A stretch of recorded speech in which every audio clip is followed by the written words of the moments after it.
नमस्कार दोस्तों। 13 जनवरी के डेली जीके सीरीज में आज के एपिसोड का पहला प्रश्न है, सीमा सड़क संगठन यानी बीआरओ उत्तराखंड में विशेषकर गुंजी, कालसी, टनकपुर, घनसाली और नवी टांग में हवाई क्षेत्र क्यों विकसित कर रहा है? ऑप्शन ए, क्षेत्र में पर्यटन को सुविधाजनक बनाना और आर्थिक विकास को बढ़ावा देना।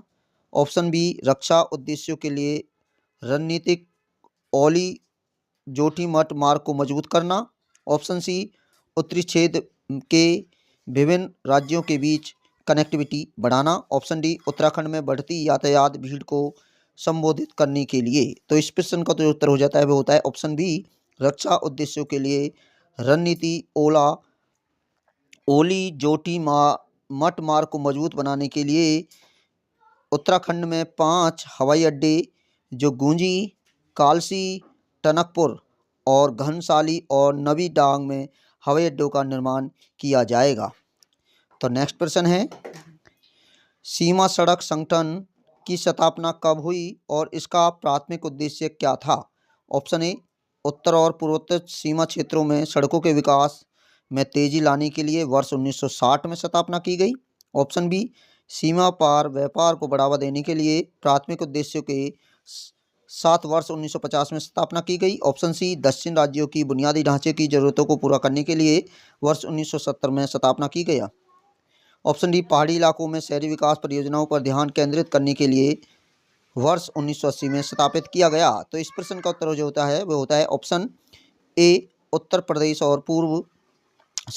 और पूर्वोत्तर सीमा क्षेत्र में सड़कों के विकास में तेजी लाने के लिए 1960 में सीमा सड़क संगठन यानी बीआरओ की स्थापना की गई। नेक्स्ट प्रश्न है, अयोध्या हवाई अड्डे के विस्तार और रनवे विस्तार का क्या महत्व है? ऑप्शन ए, बड़े विमानों को समायोजित करने की और अंतर्राष्ट्रीय उड़ानों को सुविधाजनक बनाने के लिए। ऑप्शन बी, क्षेत्र में हवाई यातायात की भीड़ को कम करना।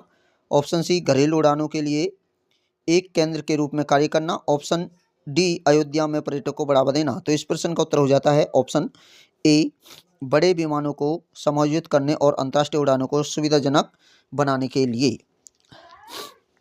नेक्स्ट प्रश्न है, नागरिक उड्डयन मंत्री ज्योतिरादित्य सिंधिया के अनुसार उत्तर प्रदेश में कितने नए हवाई अड्डे का उद्घाटन होने की उम्मीद है? Option A 3, option B 4, option C 5, option D 6। तो इस प्रश्न का उत्तर हो जाता है ऑप्शन सी 5।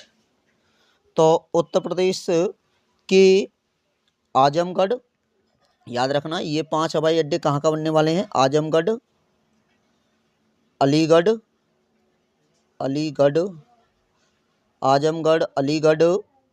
और मोराराबाद,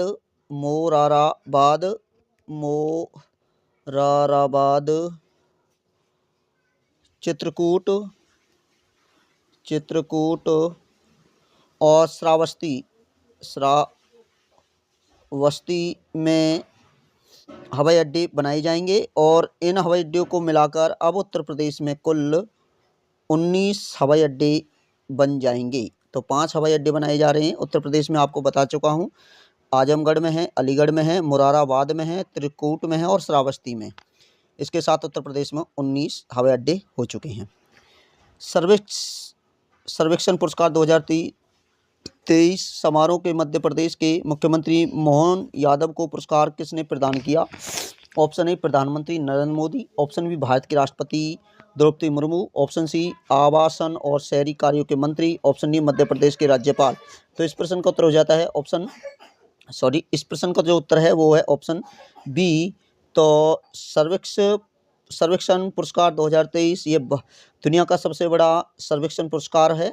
और यह सर्वेक्षण पुरस्कार है, इसकी शुरुआत 2016 से की गई थी और इसमें प्रथम स्थान पर जो आया है, 7वीं बार जो आया है वो मध्य प्रदेश का इंदौर आया है।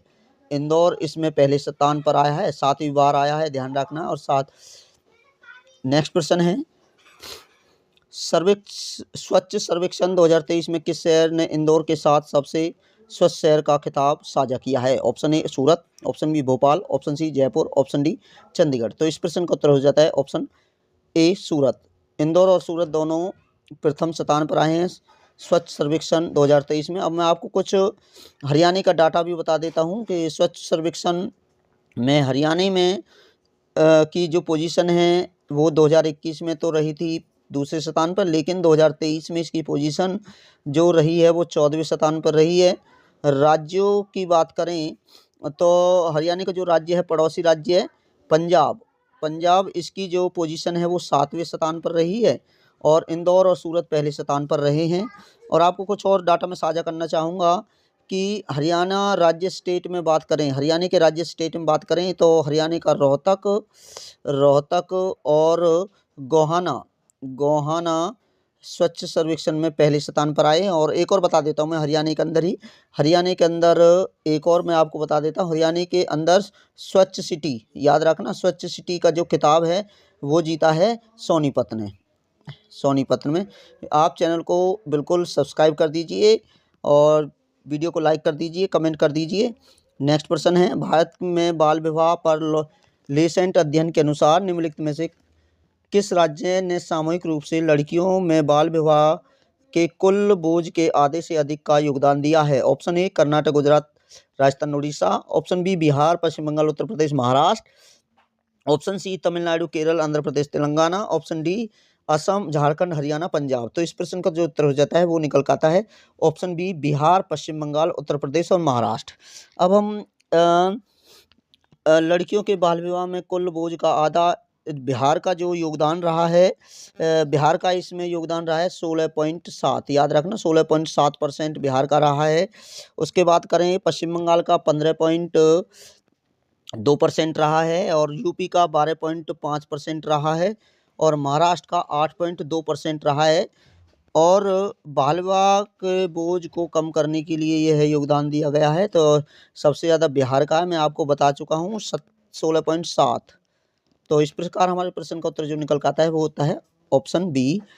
नेक्स्ट प्रश्न है, राष्ट्रीय परिवार स्वास्थ्य सर्वेक्षण 4 के अनुसार 2020 से 24 वर्ष के अनुसार 20 से 24 वर्ष की आयु वर्ग की कितनी प्रतिशत महिलाओं को विवाह 18 वर्ष की आयु से पहले होने की सूचना है? Option A 32.4, option B 39.1, option C 44.8, option D 51.2। तो इस प्रश्न का तो जो उत्तर है वो है ऑप्शन बी 39.1 है।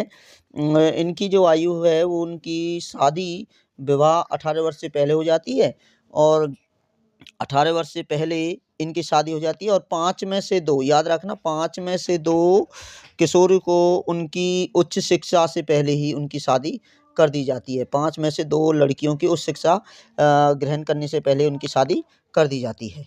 नेक्स्ट प्रश्न है, निम्नलिखित में किस शहर को वेटलैंड सिटी प्रत्यायन के लिए पर्यावरण, वन और जलवायु मंत्रालय द्वारा नामित किया गया है? Option A Jaipur, option B Nagpur, option C Lucknow, option D Bhopal. तो इस प्रश्न का जो उत्तर है वो है भोपाल, जो मध्य प्रदेश में पड़ता है। इसके साथ साथ जो जलवायु परिवर्तन मंत्रालय के वेटलैंड सिटी प्रत्यायन के लिए जो शहर चुने गए हैं वो याद रखना, एक इंदौर भी चुना गया है, इंदौर, और दूसरा भोपाल है। जो इंदौर और भोपाल जो दोनों ही हैं ये मध्य प्रदेश में हैं, याद रखना एमपी के अंदर हैं।